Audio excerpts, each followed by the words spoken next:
राधे राधे भक्तजनों, आज आप सभी ने सुनेंगे शुक्रवार के दिन विवाह लक्ष्मी की व्रत कथा। किसी शहर में अनेक लोग रहते हैं, सभी अपने अपने कर्मों में लगे रहते हैं। किसी को किसी की परवाह नहीं है।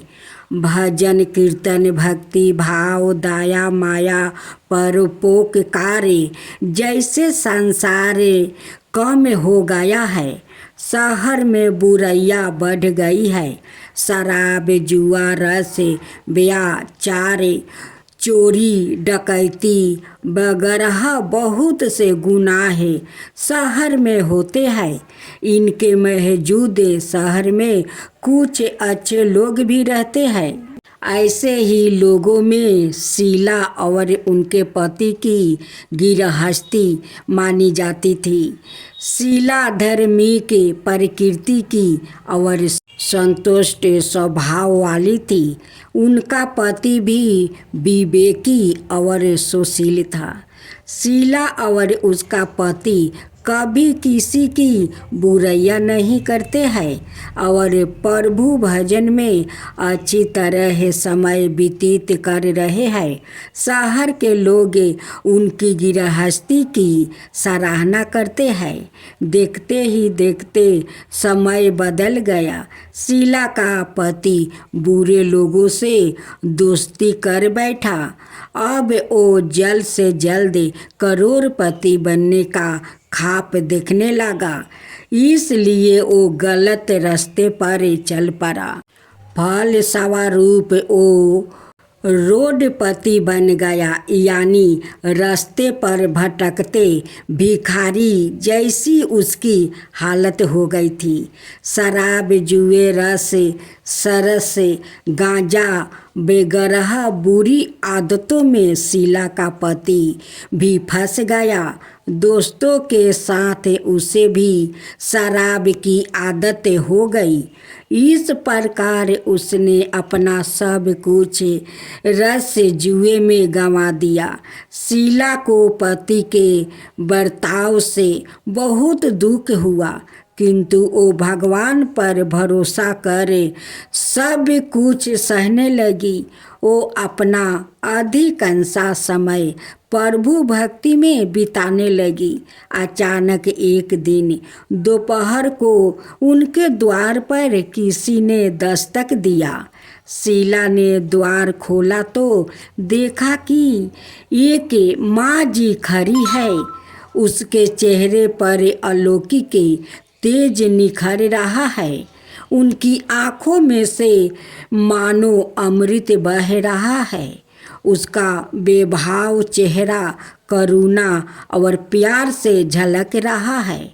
उसको देखते ही शीला के मन में अपार शांति छा गई। शीला के रोम रोम में आनंद छा गया। शीला उस माँ जी को आदर के साथ घर में ले आई। घर में बैठने के लिए कुछ भी नहीं था। अतः शीला ने एक फटी हुई चादर पर उसको बैठाया। माँ जी बोली, क्यों शीला, मुझे पहचाना नहीं? हर शुक्रवार को लक्ष्मी जी की मंदिर में भजन कीर्तन के समय मैं भी वहाँ आती हूँ। उसके बावजूद शीला कुछ समझ नहीं पा रही थी। फिर माँ जी बोली, तुम बहुत दिनों से मंदिर नहीं आई, अतः मैं तुम्हें देखने चली आई। माँ जी के अति प्रेम भरे शब्दों से शीला का हृदय पिघल गया। उसकी आंखों में आंसू आ गई और वो बिलख बिलख कर रोने लगी। माँ जी ने कहा, बेटी, सुख और दुख तो धूप और छाया जैसे होते हैं। धैर्य रखो बेटी, मुझे तेरी सारी परेशानी पता है। माँ जी के व्यवहार से शीला को काफ़ी संभल मिला और सुख की आशा में उसने माँ जी को अपनी सारी कहानी कह सुनाई। कहानी सुनकर माँ जी ने कहा, कर्म की गति अनिवार्य होती है। हर इंसान को अपने कर्म भुगतने ही पड़ते हैं, इसलिए तू चिंता मत करे।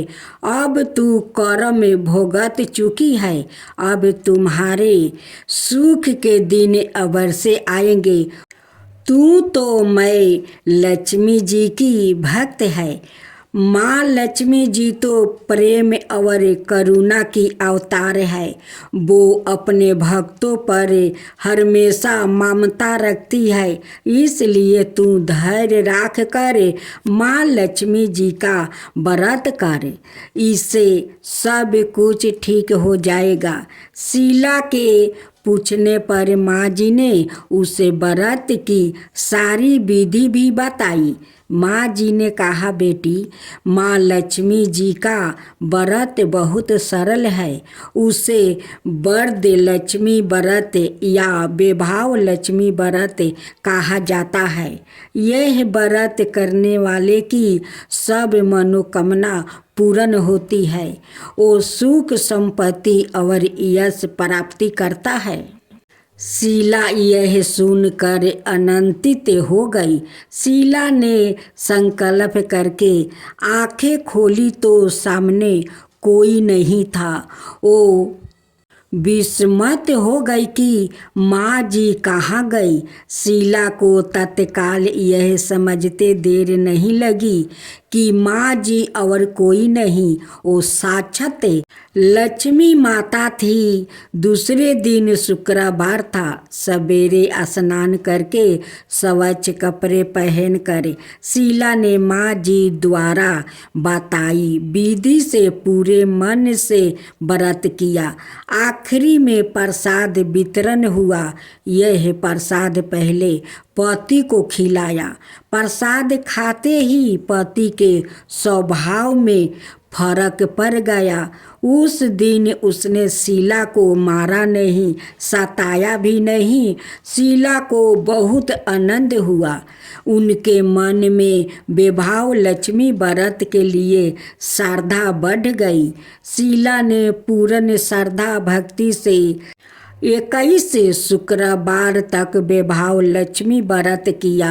21वां शुक्रवार को माँ जी के कहे मुताबिक उद्यापन विधि करके 7 स्त्रियों को वैभव लक्ष्मी व्रत की 7 पुस्तक उपहार में दिया।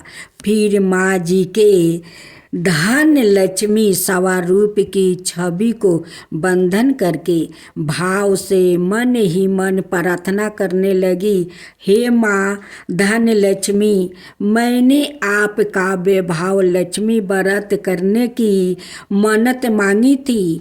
वो व्रत आज पूर्ण किया है। हे माँ, मेरी हर विपत्ति दूर करो, हमारा सबका कल्याण करो। जिसे संतान ना हो उसे संतान देना, सौभाग्यवती स्त्री का सौभाग्य अखंड रखना, कुंवारी लड़कियों को मन भावना पति देना। जो आपका यह चमत्कारी वैभव लक्ष्मी व्रत करे उनकी सब विपत्ति दूर करना, सभी को सुख करना। हे माँ, आपकी महिमा अपरंपार है। ऐसा बोल कर लक्ष्मी जी के धन लक्ष्मी स्वरूप की छवि को प्रणाम किया। व्रत के प्रभाव से शीला का पति अच्छा आदमी बन गया और कड़ी मेहनत करके व्यवसाय करने लगा। उसने तुरंत शीला के गिरवी रखे गहने चुरा लिया। घर में धन की भंडार भर गई। घर में पहले जैसी सुख शांति छा गई। वैभव लक्ष्मी व्रत का प्रभाव देखकर मोहल्लों की दूसरी स्त्रियां भी विधि पूर्वक वैभव लक्ष्मी व्रत करने लगी। 7, 11 या 21 जितने भी शुक्रवारों की मन्नत मांगी हो उतने शुक्रवार तक यह व्रत पूरी श्रद्धा और भावना के साथ करना चाहिए। आखिरी शुक्रवार को इसका शास्त्रीय विधि के अनुसार उद्यापन करना चाहिए। आखिरी शुक्रवार को प्रसाद के लिए खीर बनानी चाहिए। जिस प्रकार हर शुक्रवार का हम पूजन करते हैं वैसे ही करना चाहिए। पूजन के बाद माँ के सामने एक श्रीफल फोड़े, फिर कम से कम 7 कुंवारी कन्याओं या सौभाग्यशाली स्त्रियों को कुमकुम का तिलक लगाकर माँ वैभव लक्ष्मी व्रत गाथा की पुस्तक की एक एक प्रति उपहार में देनी चाहिए और सबको खीर का प्रसाद देना चाहिए। इसके बाद माँ लक्ष्मी जी को श्रद्धा सहित प्रणाम करना चाहिए। फिर माता जी के धन लक्ष्मी स्वरूप की छवि को बंधन करके भाव से मन ही मन प्रार्थना करे, हे माँ धन लक्ष्मी, मैंने आपका वैभव लक्ष्मी व्रत करने की मन्नत मांगी थी, वो व्रत आज पूर्ण किया है। हे माँ, हमारी जो मनोकामना हो वो बोलो, मनोकामना पूर्ण करे, हमारी हर विपत्ति दूर करे, हमारा सबका कल्याण करो। जिसे संतान ना हो उसे संतान देना, सौभाग्यवती स्त्री का सौभाग्य अखंड रखना, कुंवारी लड़कियों को मन भावना पति देना। जो आपका यह चमत्कारी वैभव लक्ष्मी व्रत करे उनकी सब विपत्ति दूर करना, सभी को सुखी करना। हे माँ, आपकी महिमा अपरंपार है, आपकी जय हो। ऐसा बोलकर लक्ष्मी जी की धन लक्ष्मी स्वरूप की छवि को प्रणाम करे। तब बोलो धन लक्ष्मी की जय, वैभव लक्ष्मी की। अब आप सुनेंगे माँ अन्नपूर्णा की कहानी। पौराणिक ग्रंथों के अनुसार प्राचीन समय में किसी कारणवश धरती बंजर हो गई, जिस वजह से धान अन्न उत्पन्न नहीं हो सका। भूमि पर खाने पीने का सामान खत्म होने लगा, जिससे पृथ्वी वासियों की चिंता बढ़ गई। परेशान होकर वो लोग ब्रह्मा जी और श्री हरि विष्णु की शरण में गया और उनके पास पहुँच कर उनसे इस समस्या का हाल निकालने की प्रार्थना की। इस पर ब्रह्मा और श्री हरि विष्णु जी ने पृथ्वी वासियों की चिंता को जाकर भगवान शिव को बताया। पूरी बात सुनने के बाद भगवान शिव ने पृथ्वी लोक पर जाकर गहराई से निरीक्षण किया। इसके बाद पृथ्वी वासियों की चिंता दूर करने के लिए भगवान शिव ने एक भिखारी का रूप धारण किया और माता पार्वती ने माता अन्नपूर्णा का रूप धारण किया। माता अन्नपूर्णा से भिक्षा मांगकर भगवान शिव ने धरती पर रहने वाले सभी लोगों में यह अन्न बांट दिया। इससे धरतीवासियों को अन्न की समस्या का अंत हो गया। तभी से मार्गशीर्ष पूर्णिमा के दिन अन्नपूर्णा जयंती मनाई जाने लगी। इस दिन सुबह जल्दी उठकर दैनिक कार्यों से निवृत्त होकर सर्वप्रथम रसोई घर की साफ सफाई करें।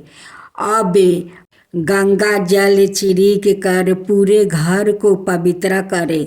अपने घर के किचन में दान करती हुई माँ अन्नपूर्णा और भगवान शिव की फोटो रखे या लगाए। उसके बाद यदि आप गैस पर खाना पकाते हैं उसकी विधि पूर्वक पूजा अर्चना करें और माता अन्नपूर्णा की प्रार्थना करें।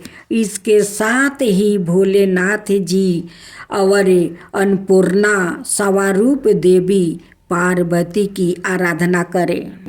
ज़्यादा से ज़्यादा माता के मंत्रों का जाप करें। अन्नपूर्णा माता का अस्त्रों आरती और गाथा अबर से पढ़े। पूरे मन से माँ अन्नपूर्णा से विनती करे कि घर में कभी भी धन अन्न और खाने पीने की कमी ना रहे। आज के दिन क्रोध ना करे और झूठ ना बोले। इस दिन माँ अन्नपूर्णा को प्रसन्न करने के लिए नियम मंत्रों का जप करना चाहिए। अब आप सुनेंगे माता तुलसी और ननद भाभी की और जेठ जेठानी की कहानी। बहुत समय पहले की बात है। एक गांव में चंपा नाम की एक धर्मपरायण महिला रहती है।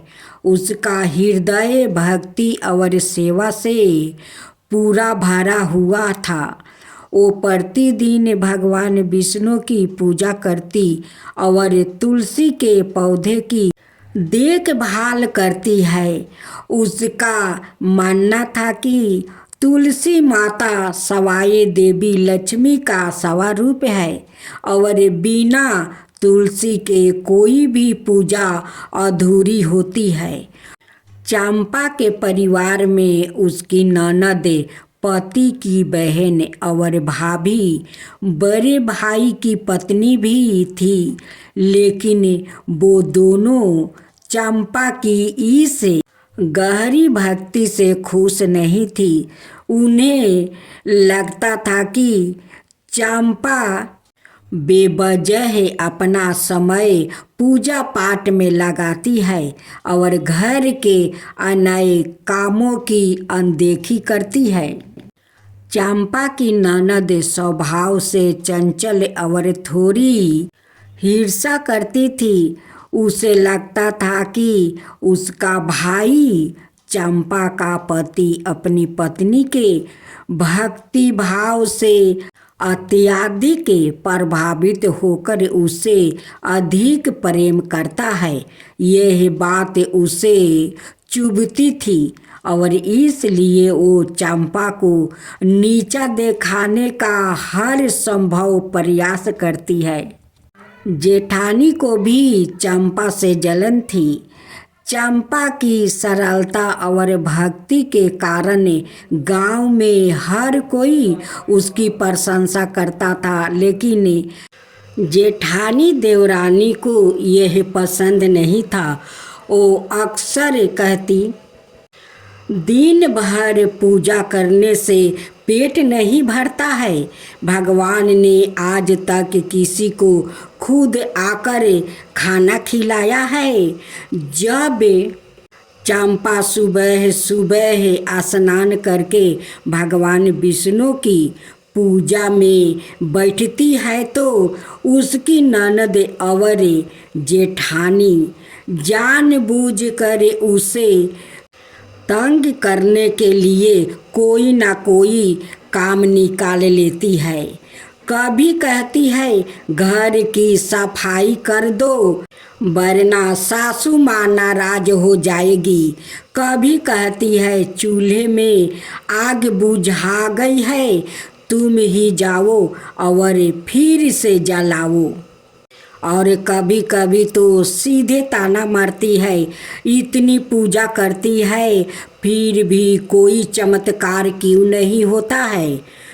चंपा यह सब सहन करती है, लेकिन उसने कभी भी भगवान की भक्ति को नहीं छोड़ती है। भगवान विष्णु अपने भक्तों की परीक्षा अवश्य लेते हैं और कहीं उन्होंने चंपा के साथ भी किया। एक दिन जल तुलसी पूजा कर रही थी, तब उसकी ननद और जेठानी ने एक योजना बनाई। उन्होंने तुलसी के पौधे को उखाड़ने का निश्चित किया। उनका विचार था कि यदि तुलसी का पौधा ही नहीं रहेगा तो वो पूजा कैसे करेगी। जब चंपा घर के काम में व्यस्त थी तब उसकी ननद और जेठानी ने मिलकर तुलसी के पौधे को जड़ से उखाड़ दिया और उसे पास के नदी में बहा दिया। जब चंपा वापस आई और देखी कि उसका तुलसी का पौधा गायब है तो उसकी आंखों से आंसू बहने लगा। उनसे निश्चित भाव से भगवान विष्णु का स्मरण किया और कहा, हे प्रभु, अगर मेरी भक्ति सच्ची है तो मेरी तुलसी माता फिर से प्रकट हो जाए। उसकी पुकार सुनते ही एक चमत्कार हुआ। जहाँ तुलसी का पौधा था वही एक और सुंदर हरा भरा तुलसी का पौधा प्रकट हो गया। लेकिन यह कोई साधारण पौधा नहीं था। इसमें से दिव्या प्रकाश निकल रहा था और इसकी सुगंध पूरे गांव में फैल गई। जब ननद और भाभी ने यह चमत्कार देखा तो वो आश्चर्यचकित रह गई। उन्हें अपनी गलती का एहसास हुआ और वो तुलसी के चरणों में गिर कर रोने लगी। भाभी बोली, हमने तुलसी भक्ति की परीक्षा लेने की भूल की, हमें क्षमा कर दो। ननद ने भी कहा, अब हमें समझ में आ गया कि सच्ची भक्ति कितनी महान होती है। तुलसी ने उन्हें क्षमा कर दिया और उन्हें समझाया कि ईश्वर की भक्ति सच्चे हृदय से करनी चाहिए। कोई भी कितना भी बाधा डाले, लेकिन यदि भक्ति सच्ची हो तो भगवान सवाए उसकी रक्षा करते हैं। उस दिन से जेठानी और ननद भी तुलसी माता की पूजा करने लगी और उन्होंने अपना व्यवहार बदल लिया। इसके बाद पूरे गांव में तुलसी माता की महिमा गूंजने लगे। लोग तुलसी के पौधे को पूजने लगे और उन्हें विश्वास हो गया कि भगवान विष्णु के साथ साथ तुलसी माता का भी पूजन करना आवश्यक है। अब आप सुनेंगे धरती माता की कहानी। धरती माता एक ब्राह्मणी थी। वो बहुत धार्मिक महिला थी। सभी ग्रामवासी उसका बहुत सम्मान करते थे। कोई भी उसकी शरण में आता वो सबकी मदद किया करती है। मन ही मन भगवान का स्मरण किया करती है। भगवान की सेवा पूजा वो ज़रूरतमंदों की सेवा ही उसका परम धर्म था। एक दिन ब्राह्मणी मर कर भगवान का घर गई। वहाँ जाकर बोली, मुझे बैकुंठ का रास्ता बता दो। स्वर्ग से एक दूत आया और बोला, ब्राह्मणी, आपको क्या चाहिए? वो बोली, मुझे बैकुंठ का रास्ता बता दो। आगे आगे दूत और पीछे ब्राह्मणी मंदिर तक गया। ब्राह्मणी बहुत धार्मिक महिला थी। उसने बहुत दान पुण्य कर रखा था। उसे विश्वास था कि उसके लिए बैकुंठ का रास्ता अवश्य खुल जाएगा। ब्राह्मणी ने वहाँ जाकर देखा। वहाँ पर 12 सा मंदिर, सोने का सिंहासन, हीरे मोती से जड़ित छतरी थी। चित्रगुप्त जी अन्याय सभा में बैठे साक्षात इंदिरा के सामने शोभा पा रहे थे और अन्याय नीति से अपना राज्य संभाल रहे थे। यमराज जी सबको कर्म अनुसार दंड दे रहे थे। ब्राह्मणी ने जाकर प्रणाम किया और बोली, मुझे बैकुंठ जाना है। चित्रगुप्त ने लेखा सुनाया और कहा कि ब्राह्मणी, तुमने सब धर्म किया परंतु धरती माता की कहानी नहीं सुनी, इसलिए तुम्हारे सिर पर धरती माता का कर्ज है। वैकुंठ में कैसे जाओगी? ब्राह्मणी बोली, धरती माता की कहानी के क्या नियम है? चित्रगुप्त जी ने बोले, कोई 1 साल, कोई 6 महीने, कोई 7 दिन ही सुने, पर धरती माता की कहानी अवश्य सुने, फिर उसका उद्यापन कर दे।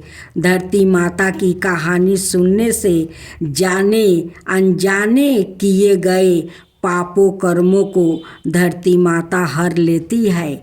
स्वर्ग लोक में धर्म को यही स्थान प्राप्ति है। यहाँ पाप के लिए कोई जगह नहीं है।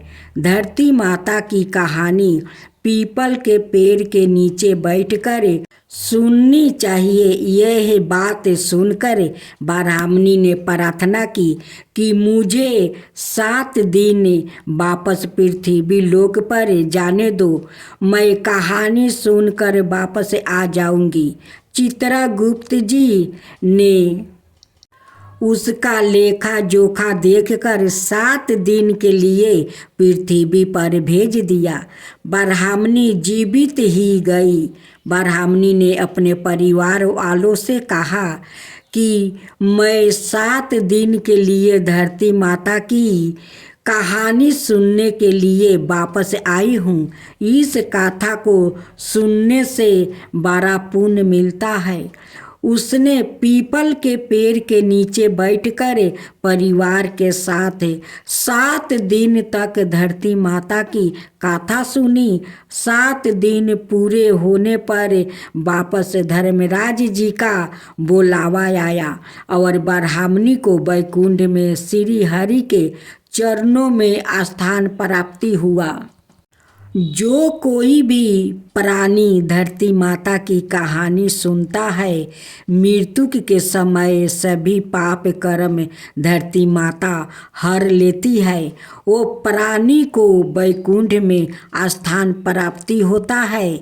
धरती माता की जय हो। धरती माता की सदा ही जय हो। जय बोलो धरती माता की जय। अब आप सुनेंगे गणेश जी और गरीब किसान की कहानी। बहुत समय पहले की बात है। भारत के एक छोटे से गांव में रामलाला नाम का एक गरीब किसान रहता है। वो बहुत ही परिश्रम और ईमानदारी व्याकृत था। उसकी एक छोटी सी जमीन थी जिसमें वो कड़ी मेहनत करके फसल उगाने की कोशिश करता है, लेकिन किस्मत हमेशा उसके साथ नहीं थी। कभी सूखा पड़ जाता है तो कभी अधिक वर्षा उसकी फसलों को नष्ट कर देती है। इसके बावजूद रामलाला कभी भी मेहनत करना नहीं छोड़ता है। वो ईश्वर पर आस्था रखता है और मानता था कि कभी न कभी उसकी कठिनाइयाँ प्राप्ति होगी। रामलाला की पत्नी सरस्वती भी बहुत समझदार और मेहनती महिला थी। वो अपने पति के साथ खेतों में काम करती है और घर के काम भी संभालती है। उनके 2 छोटे बच्चे थे, रोहन और मीरा, जो गांव के ही स्कूल में पढ़ते थे। लेकिन गरीबी इतनी थी कि कई बार उन्हें भूखे ही सोना पड़ता था। उनके पास इतने पैसा नहीं थे कि वो अच्छे कपड़े खरीद सके या बच्चों को अच्छी शिक्षा दे सके। हर साल जब फसल की कटाई का समय आता है तो राम लाला मन ही मन भगवान से प्रार्थना करता है इस बार फसल अच्छी हो जाए, लेकिन कई बार प्रकृति की मार के कारण उसकी मेहनत बेकार चली जाती है। गांव के दूसरे किसान जो अमीर थे वो उसकी मदद नहीं करता है, कुछ तो उसे ताना भी मारते हैं कि वो गरीब ही गरीब रहेगा। गांव के मंदिर में एक बुजुर्ग पुजारी रहता है जो बहुत ही ज्ञानी और दयालु था। एक दिन जब राम लाला बहुत दुखी होकर मंदिर में बैठा था तो पुजारी जी ने उसे पूछा, बेटा क्यों उदास हो? राम लाला ने अपनी पूरी कहानी बताई कि कैसे वो हर साल मेहनत करता है लेकिन फिर भी उसकी फसल अच्छी नहीं होती है और परिवार को कष्ट सहना पड़ता है। पुजारी जी ने मुस्कुराते हुए कहा, अगर तुम सच्चे मन से भगवान गणेश की पूजा करोगे तो वो तुम्हारी सहायता अवश्य करेंगे। गणेश जी विघ्न हरता है, वो तुम्हारे सारे कष्ट दूर कर देंगे। राम लाला को पुजारी जी की बात पर पूरा विश्वास था। उसने उसी दिन से निश्चय कर लिया कि वो प्रतिदिन भगवान गणेश की पूजा करेगा। वो सुबह जल्दी उठता है, स्नान करता है और मिट्टी से एक छोटी सी गणेश जी की मूर्ति बनाकर उनकी पूजा करता है। वो उन्हें फूल चढ़ाता और अपने मन की बात कहता। राम लाला की भक्ति देखकर भगवान गणेश प्रसन्न हुए और उन्होंने उसकी परीक्षा लेने का निश्चय किया। एक दिन वो एक बूढ़े साधु के रूप में राम लाला के घर पहुंचा। साधु बाबा ने कहा, बेटा मैं कई दिनों से भूखा हूँ, क्या तुम मुझे कुछ खाने को देगा? राम लाला के पास खाने के लिए बहुत कम भोजन था। उसके पास केवल एक रोटी और थोड़ा सा गुड़ था जिसे उसने अपना बच्चों के लिए बचा कर रखा था, लेकिन उसने बिना किसी संकोच के वो खाना साधु बाबा को दे दिया। साधु बाबा ने भोजन ग्रहण किया और मुस्कुराकर बोले, तुम बहुत दयालु हो बेटा, तुम्हारी भक्ति और सेवा देख कर मैं बहुत प्रसन्न हूँ। मैं तुम्हें आशीर्वाद देता हूँ कि अब से तुम्हारी गरीबी हमेशा के लिए समाप्त हो जाएगी। अगले ही दिन कुछ अजीब घटनाएं होने लगी। सुबह जब राम लाला अपने खेत पर गया तो उसने देखा कि उसकी सूखी और बंजर पड़ी जमीन अचानक हरी भरी हो गई है। खेत में फसल लहरा रही है और ऐसा लग रहा था जैसा वर्षों की मेहनत का फल उसे एक ही रात में मिल गया हो। यही गांव के लोग भी आश्चर्यचकित थे। कुछ लोगों ने देखा कि रामलाला के कुएं का पानी पहले से ज़्यादा साफ और मीठा हो गया है। उसके पास जो गाय थी वो पहले बहुत कम दूध देती थी, लेकिन अब वो अधिक दूध देने लगी है। धीरे धीरे रामलाला की गरीबी स्थिति बेहतर होने लगी। उसने अपनी जमीन बढ़ाई, अच्छे बीज खरीदे और खेती के लिए नए उपकरण लिया। कुछ ही वर्षों में वो गांव के सबसे संपन्न किसानों में से एक बन गया। लेकिन इसके बावजूद उसने अपनी सादगी और ईमानदारी को नहीं छोड़ा। रामलाला की यह सफलता देखकर गांव के लोग हैरान रह गया। जो लोग पहले उसका मजाक उड़ाते थे वो अब उसकी प्रशंसा करने लगे। कुछ लोग तो उससे यह भी पूछने लगे कि आखिर उसका भाग्य कैसे बदल गया। रामलाला ने सबको बताया कि यह सब गणेश भगवान की कृपा से हुआ है। उसने गांव वालों से कहा, अगर तुम भी सच्चे मन से गणेश जी की पूजा करोगे, दूसरे की मदद करोगे और कभी किसी का बुरा नहीं चाहोगे तो तुम्हारी भी सभी समस्याएं दूर हो जाएगी। गांव के लोग उसकी बातों से प्रभावित हुए और उन्होंने भी गणेश जी की पूजा शुरू कर दिया। धीरे धीरे पूरे गांव की स्थिति बेहतर हो गई। किसानों की फसल अच्छी होने लगी, गरीबों को मदद मिलने लगी और गांव में सुख शांति का वातावरण बन गया।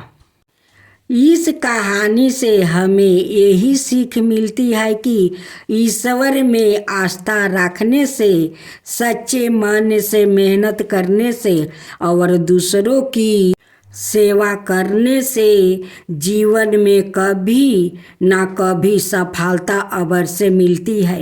भगवान गणेश विघ्न हरता है और जो व्याकुल सच्चे मन से उनकी पूजा करता है वो उसकी हर समस्या का समाधान कर देते हैं। रामलाला की तरह हमें भी अपनी मेहनत और ईमानदारी पर विश्वास रखना चाहिए। अगर हम किसी की मदद कर सकते हैं तो हमें ज़रूर करनी चाहिए, क्योंकि किसी भूखे को भोजन खिलाना, किसी ज़रूरतमंद की सहायता करना और ईश्वर में सच्चे मन से विश्वास रखना ही सच्ची भक्ति है। इस प्रकार गणेश जी की कृपा से रामलाला का जीवन बदल गया और उसका परिवार सुखी हो गया। यही नहीं, उसके प्रशंसा से गांव भी खुशहाल बन गया। यह कहानी हमें सिखाती है कि ईमानदारी, मेहनत और भक्ति के बल पर कोई भी इंसान अपना जीवन की कठिनाइयों को दूर कर सकता है और सफलता पा सकता है।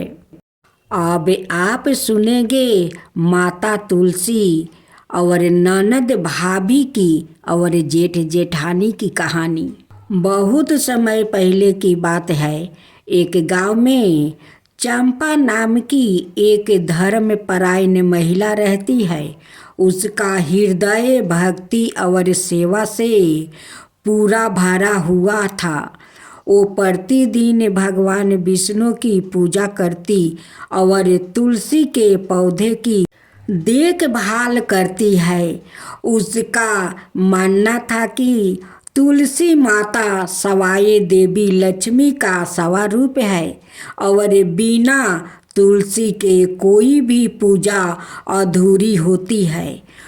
चंपा के परिवार में उसकी ननद, पति की बहन और भाभी, बड़े भाई की पत्नी भी थी, लेकिन वो दोनों चंपा की इस गहरी भक्ति से खुश नहीं थी। उन्हें लगता था कि चंपा बेवजह अपना समय पूजा पाठ में लगाती है और घर के अन्य कामों की अनदेखी करती है। चंपा की ननद स्वभाव से चंचल और थोड़ी ईर्ष्या करती थी। उसे लगता था कि उसका भाई चंपा का पति अपनी पत्नी के भक्ति भाव से अत्यधिक प्रभावित होकर उसे अधिक प्रेम करता है। यह बात उसे चुभती थी और इसलिए वो चंपा को नीचा दिखाने का हर संभव प्रयास करती है। जेठानी को भी चंपा से जलन थी। चंपा की सरलता और भक्ति के कारण गांव में हर कोई उसकी प्रशंसा करता था, लेकिन जेठानी देवरानी को यह पसंद नहीं था। वो अक्सर कहती, दिन भर पूजा करने से पेट नहीं भरता है। भगवान ने आज तक किसी को खुद आकर खाना खिलाया है।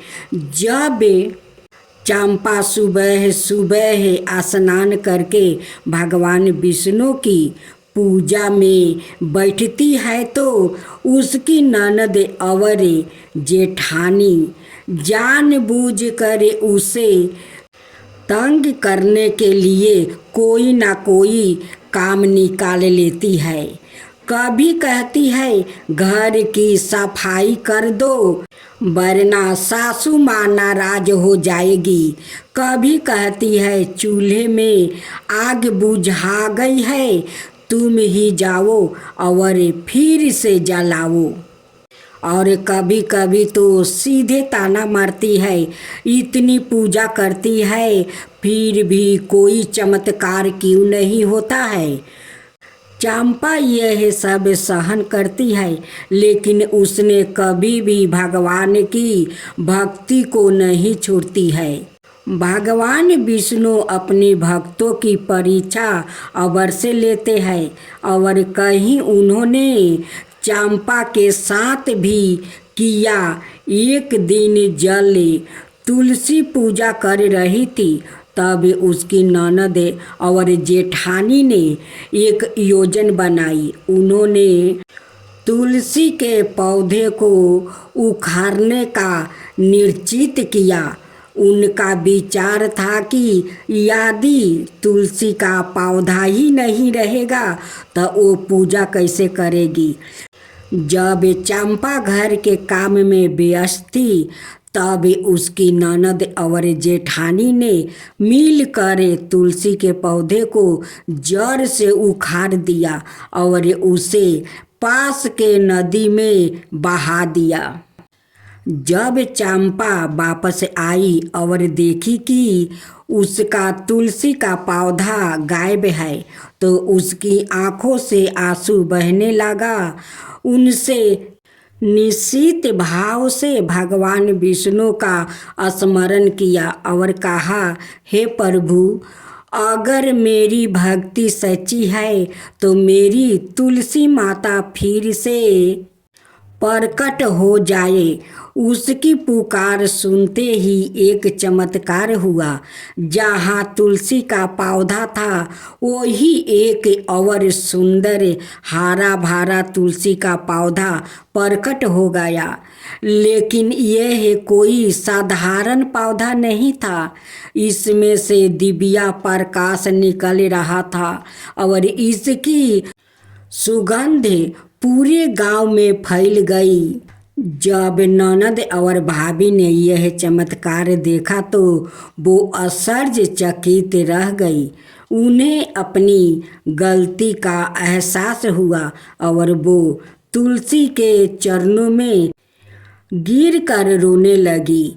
भाभी बोली, हमने तुलसी भक्ति की परीक्षा लेने की भूल की, हमें क्षमा कर दो। ननद ने भी कहा, अब हमें समझ में आ गया कि सच्ची भक्ति कितनी महान होती है। तुलसी ने उन्हें क्षमा कर दिया और उन्हें समझाया कि ईश्वर की भक्ति सच्चे हृदय से करनी चाहिए। कोई भी कितना भी बाधा डाले, लेकिन यदि भक्ति सच्ची हो तो भगवान सवाए उसकी रक्षा करते हैं। उस दिन से जेठानी और ननद भी तुलसी माता की पूजा करने लगी और उन्होंने अपना व्यवहार बदल लिया। इसके बाद पूरे गांव में तुलसी माता की महिमा गूंजने लगे।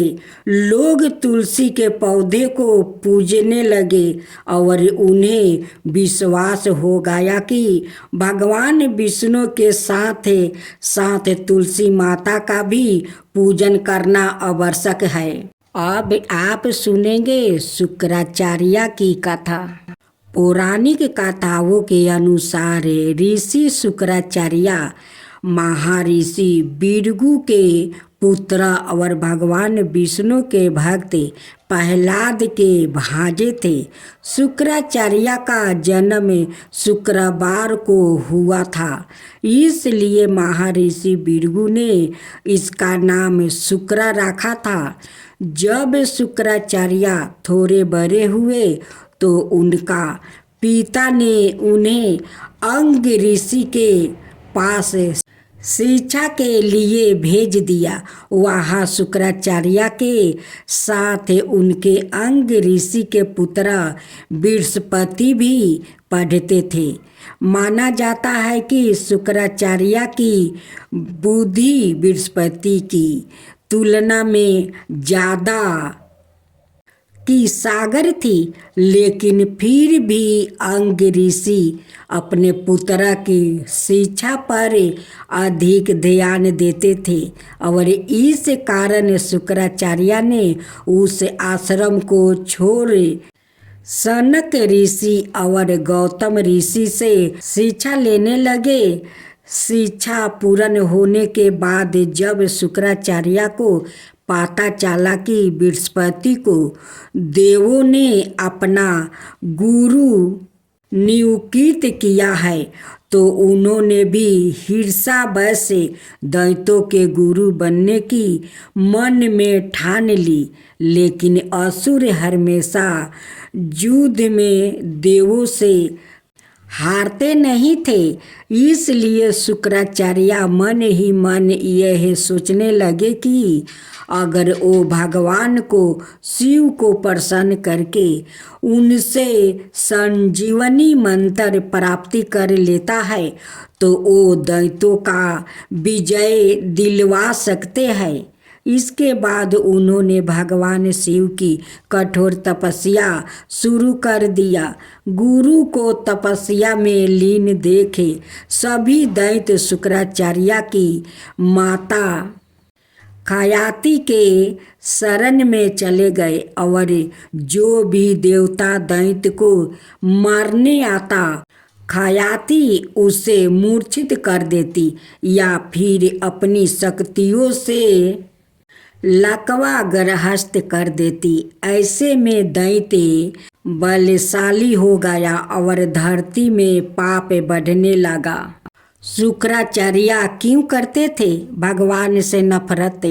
जब दैत्यों का अत्याचार बढ़ने लगा तो पापियों का नाश करने के लिए भगवान विष्णु ने शुक्राचार्य की माँ और भृगु ऋषि की पत्नी खयाति का सुदर्शन चक्र से सिर काट दिया, क्योंकि उनके रहते देव कभी भी देवताओं का कुछ नहीं बिगाड़ पाते। जब इस बात का पता शुक्राचार्य को लगा तो उन्हें भगवान विष्णु पर बड़ा क्रोध हुआ और उन्होंने मन ही मन उनसे बदला लेने की ठान लिया। शुक्राचार्य एक बार फिर भगवान शिव की तपस्या में लीन हो गया और भगवान शिव से संजीवनी मंत्र प्राप्ति किया। शुक्राचार्य ने दैत्यों के राज्य को पुनः स्थापित कर अपनी माँ की मृत्यु का बदला लिया। ऐसा माना जाता है कि तब से शुक्राचार्य और भगवान विष्णु एक दूसरे के शत्रु बन गया। उधर जब महर्षि भृगु को जब इस बात की पता चला कि भगवान विष्णु ने उनकी पत्नी खयाति का वध कर दिया है, तो उन्होंने भगवान विष्णु को श्राप दे दिया कि उन्होंने एक स्त्री का वध किया है, इसलिए उनको बार बार पृथ्वी पर माँ के गर्भ से जन्म लेना पड़ेगा और गर्भ में रहकर कष्ट भोगना पड़ेगा। 9 ग्रहों में कैसे शामिल हुआ?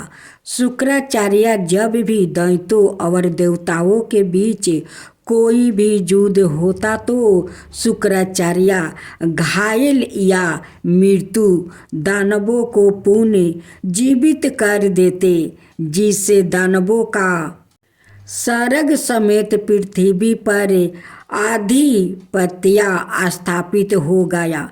बाद में देवताओं की मदद करने के लिए महादेव ने शुक्राचार्य को निगल लिया ताकि वो अपनी विद्याओं का दुरुपयोग असुरों को प्रेरणा देने में ना करे। बाद में शुक्राचार्य ने महादेव के पेट से ही उन्हें वापस प्रसन्न कर लिया और महादेव ने शुक्राचार्य को शुभ ग्रह का आशीर्वाद देते हुए 9 ग्रहों में शामिल कर दिया।